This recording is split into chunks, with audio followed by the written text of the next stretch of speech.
Do you want to create Microsoft Word files directly from the Google Docs app?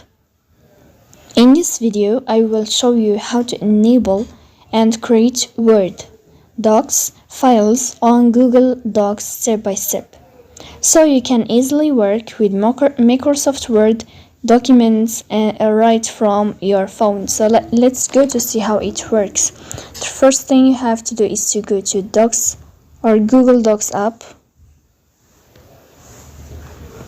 Here in this window, you will go to above to these three lines, so you will tap here.